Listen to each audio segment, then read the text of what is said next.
harshvardhanart.com. Unleash the creative in you. And now you can see that we have a black mask. So in order to make certain part of this texture visible, we need to have a select the white color. So we have selected white color, and how it works, just click and drag it.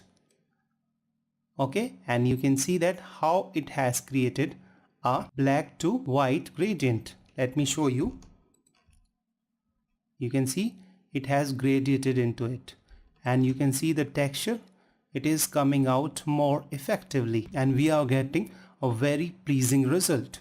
Since this is a linear gradient, we have created this from this side to this side, or if I click here, it will show it this side to this side, and if I click and drag from this side to this side, it will create this kind of a gradient. But what if you want the gradient in one click, something like this, where the inner part is not visible and the outer part is visible? So that means in another way, you want to create a vignette effect with this texture. So what we can do, let me press Ctrl backspace, and from this option we need to select this radial gradient. If you hover your mouse over it, you can see it shows us the option radial gradient. Okay, so now we have selected.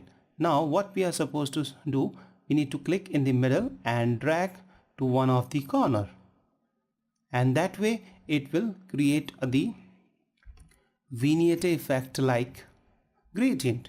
But the problem here is that it has given us the reverse effect.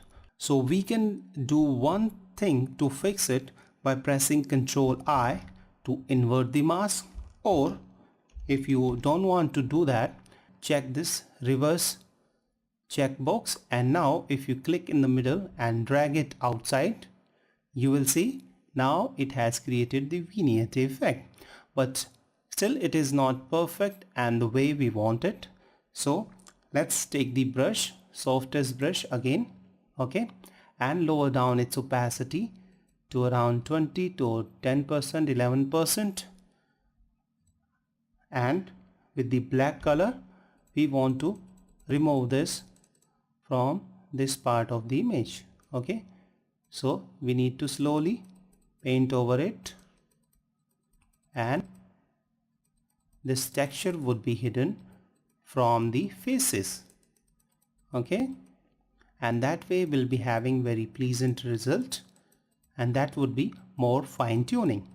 But since you can see that this texture is way too heavy or way too hard, what we can do, we can lower down its opacity from here, and boom, now it's looking more pleasing.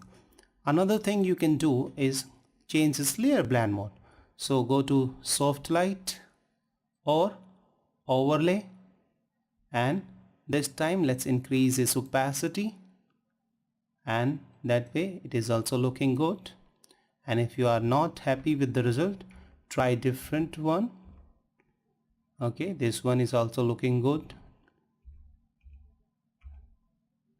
and darken, linear burn, color burn, multiply is also looking good, but we need to lower down its opacity. And there is no hard and fast rule. It all depends what kind of a result you want and what you like. So this is it. This is how the mask tool works. So thank you so much.